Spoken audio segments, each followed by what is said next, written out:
The fourth turning, how does it compare to other top predictions? Is it a prediction? Is it a plan? And is war inevitable? Hi, it's Roger Hamilton with another episode of Entrepreneur TV. And if you're trying to make sense of this crisis and figuring out what are the next steps, then this video is for you. As always, I'm going to stick to the facts and the data, and at the end, I'll give you the practical steps for you to take. Recently, I uploaded a video on Ray Dalio's prediction of a dollar crash, and you can click and watch that link later. And I also uploaded a video on the fourth turning and the current crisis, which you can be watching later as well. And in both of these videos, there were plenty of comments from people saying this was planned, it wasn't predicted. Now, before you criticize conspiracy theories, I'm going to explain in this video the legitimate forecasting techniques already used by the top businesses, leaders, and governments around the world. I'll go through the relationship between what gets predicted and what gets planned. And then after watching this, go ahead and make your comments. So first of all, is it even possible to predict the future? This month, Elon Musk became worth even more than Warren Buffett because the market believes that he has become better at predicting the future of his business than Warren is. This graph shows his prediction of Tesla's production from now through to 2024. The Tesla Y production is in yellow and the new China factory is in red. Now, this came out after he announced his new factories. And as long as his plan keeps on following his prediction, then he's going to keep on getting headlines like this. Tesla investor Ron Barron sees $1 trillion in revenue in 10 years, and that won't be the end. So yes, if you have the data to make a prediction, you can plan for that prediction and it becomes a self-fulfilling prophecy. In fact, every public limited company is valued by the market based on how well it can predict the future. Hit a positive prediction and your price goes up. Start to miss and your shares go down. As for governments, stakes are much higher. The book, The Fourth Turning, says we're going into this crisis where war is inevitable. So the question is, if governments believe this, would they plan for it? Like it or not, predictions and plans are linked. And at the end of this video, I'm going to show you not just how they're linked, but how you as a leader or an entrepreneur can use this to be able to design your own future. But first, let's get context of the fourth turning by looking at the top 5 prediction systems of the last century. Prediction number 1 is K-waves. K-waves or Kondratiev waves were created by Nikolai Kondratieff, who is an economist from Russia, back in the 1920s. He discovered a long wave cycle in the capitalist system, which links everything from innovation to interest rates to debt to trade. Here's a graph from the long wave group where it shows the last 3 of these waves and the 4th wave that we're in right now. Each wave starts in the spring with a new innovation cycle, with slow growth and also low debt. Then comes the summer where you now have high growth and high return, as well as high debt. And as you get to the autumn, you're getting to a peak of both debt and return. And you can see in the graph the roaring 20s just before the Great Depression and the big run up in the market that we've seen over the last 10 years. Then the winter comes when there's a big deleveraging and a crash. You can see the last crash happened at the end of the 1920s, leading to the 1930s depression. This graph was actually drawn up in 2012, and you can see 2020 as being the next crisis point and the next depression. K-waves have been used for a long time by both commodity traders and stock market traders. And of course, using them turns a prediction into a plan, because if people think the market's going up, they'll buy and the market will go up. If they think it's going down, then they'll sell and it will go down.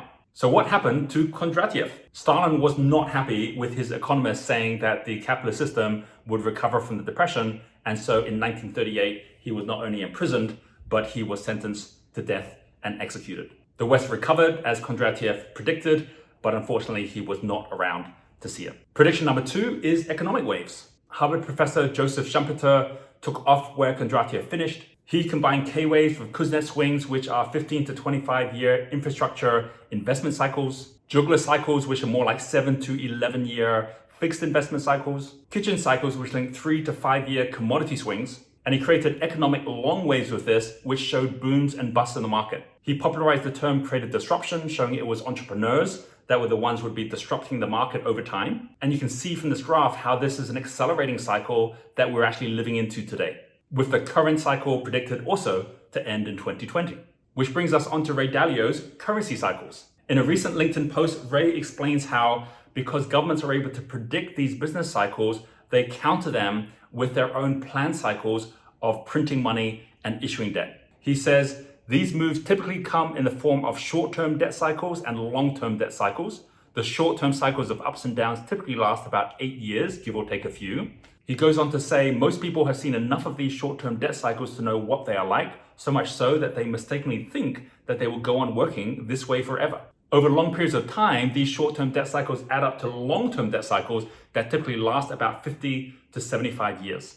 Because they come along about once in a lifetime, most people aren't aware of them. As a result, they typically take people by surprise, which hurts a lot of people. The last big long-term debt cycle was put in place in 1945 when World War II ended and we began the dollar US-dominated world order. Here's a graph from Ray which shows the last two of the global reserve currencies, the Dutch guilder and the British pound. And it predicts the coming to an end of the current debt cycle and the end of the US dollar as a reserve currency. And here's what Ray Dalio had to say this week in a Fox interview. He says there's a trade war, there's a technology war, there's a geopolitical war, and there could be a capital war. That's the reality. And if we don't work together to do the sound things, to be productive, to earn more than we spend, to build the stability of our currency and build a good balance sheet, we are going to decline. Of course, Ray is familiar with K waves, with economic waves, with business cycles. He spent his life looking at these patterns. And if you need proof to show that predictions can turn into plans, Ray has used all of these systems to be able to create trading algorithms that has turned his company, which was Bridgewater Associates, into the largest hedge fund in the world. It's worth over $138 billion today simply because Ray has become better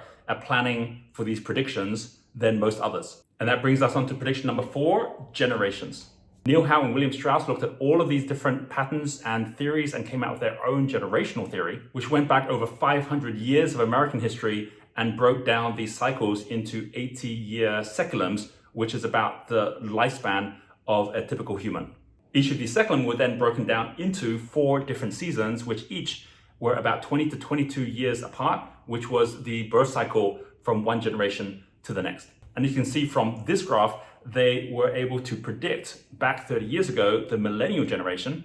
And they also named the fourth turning as the crisis period, the next one being the one we're in right now from 2005 to 2025. So what did Howe and Strauss do with all of this information? And did they benefit from it? Well, first they published a series of books. Generations came out in 1991. 13th Gen, which is my generation of Gen Xers, came out in 1993. The Fourth Turning, which was all about this crisis, came out in 1997. And Millennials Rising came out in 2000. Now, William Strauss passed away in 2007, but Neil Howe has continued to build his career based on his predictions. First, as president of Lifeforce Associates, where he gets paid by companies to be able to train them on his predictions. So for example, being able to show people how they should be marketing to millennials. And more recently, as managing director of Hedgeye, he's now advising hedge funds and investors on what's coming next within the markets. So companies are willing to pay for predictive marketing advice and investors are willing to pay even more for predictive investment advice. But where does this information cross between business to governments? Their book Generations had such an impact on Al Gore that he called it the most influential book on American history he had ever read. And then he sent a copy to every single member of Congress. And then when Bill Clinton ran for president, he chose Al Gore as his running mate based on the book and the fact that the two of them were of the same generation. Their book, The Fourth Turning, had a massive impact on former Goldman Sachs investment banker and the head of Breitbart News, Steve Bannon. Bannon wrote and directed a movie called Generation Zero, which was all about the Fourth Turning, and that was just before he became Donald Trump's White House chief strategist. In 2017, Neil Howe then wrote an article for the Washington Post where he says, "Where did Steve Bannon get his worldview from my book?" He writes, "The headlines this month have been alarming. Steve Bannon's obsession with the dark theory of history should be worrisome. Steve Bannon believes the apocalypse is coming and war is inevitable. Steve Bannon wants to start World War III. And then he goes on to say, America entered a new fourth turning in 2008. It is likely to last until around 2030. Our paradigm suggests that current trends will deepen as we move toward the halfway point. Further adverse events, possibly another financial crisis or a major armed conflict, will galvanize public opinion and mobilize leaders to take more decisive action. The United States could find itself at war. I certainly do not hope for war. I simply make a sobering observation. Every total war in US history has occurred during a fourth turning, and no fourth turning has yet unfolded without one." Linette Lopez went further, saying about Bannon, he believes that for the new world order to rise, there must be a massive reckoning, that we will soon reach our climax conflicts. In the White House, he has shown that he is willing to advise Trump to enact policies that will disrupt our current order to bring about what he perceives as a necessary new one.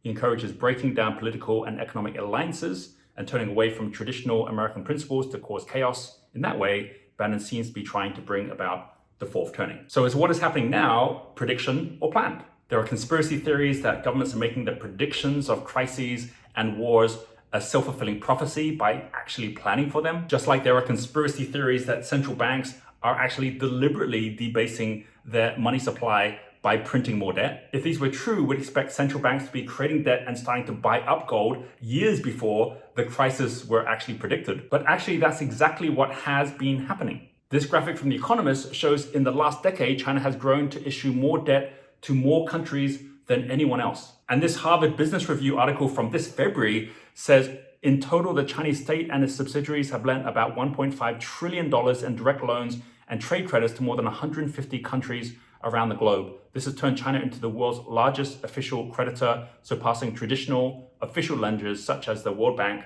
the IMF, or all OECD creditor governments combined. As for gold, while it's reaching record highs while the US dollar is falling to lows, the central banks have actually been buying up gold for the last 10 years. And we hit a record in the last 2 years of 656 tons being bought in 2018 and another 650 tons just last year. And in preparation for the crisis we're experiencing today, governments have been repatriating gold back into their countries for the last 5 years. There's been over 1,200 tons taken out of the gold vaults from New York and London. And now today we're seeing these kinds of headlines. New York Times, officials push US-China relations towards point of no return.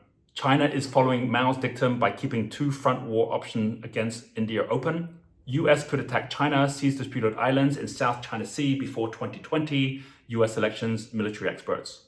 Ties between the US and China are probably the worst they have ever been, especially after the Trump administration imposed all-round, high-intensity, maximum pressure on China on political, diplomatic, economic, and military fronts.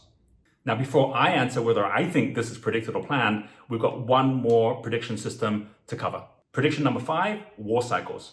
In 1942, University of Chicago professor Quincy Wright wrote a book. It was called A Study of War, which showed how every 50 years there was a minor war leading into every 100 years a major war. British historian Arnold Toynbee then built on this pattern by looking at 28 past civilizations and how they rose and fell. He linked Quincy Wright's war cycles with K-waves, and his work earned him a front cover of Time magazine. And then in 1988, Professor Joshua Goldstein from American University came out with this book, Long Cycles, Prosperity and War in the Modern Age. The entire book studies the relationship between war cycles, economic cycles, and K-waves. And the cycle predicts a war around about this time, the same time predicted by both the fourth turning and Ray Dalio. So how do all these 5 predictions compare? The main thing is how similar they are. Number 1, they all look at past patterns to predict future patterns. Number 2, they all link to our lifetimes. A major war takes place after all of those who remember the last one have passed away. And number 3, they become self-fulfilling because all the leaders that are aware of these predictions then play into them with their plans. As an example, here's an article from a year ago. The US military is preparing for a new war. After years of a fruitless war on terror, the Pentagon is turning its focus to China and Russia. And it goes on to explain how the US military, predicting that there will be a war with either China or Russia, is actually choosing where that war might occur, starting with the South China Sea. They made plans for that prediction, and now we're seeing the escalation happening today. So is the coming economic crash planned or predicted? Is the next war planned or predicted? The truth is, it's a bit of both. Because one thing is for sure, with these prediction systems, when it does happen, it's not going to be either unexpected or a surprise. And to dismiss the idea that things that are planned are somehow conspiracy theories would be like Elon Musk predicting that electric self-driving cars are going to continue to grow, and then planning for that is somehow a conspiracy. Now, would we have a world of self-driving cars without Elon? Probably. But with this plan, the likelihood is much more assured. And would we have a monetary crash and a possible war without the current governments? Maybe, but with their plans, they are also much more assured. So yes, you can dismiss future predictions as pseudoscience and dismiss planned futures as conspiracies, or you can see all predictions and plans are actually connected and led by those interested enough in the past to be looking to the future.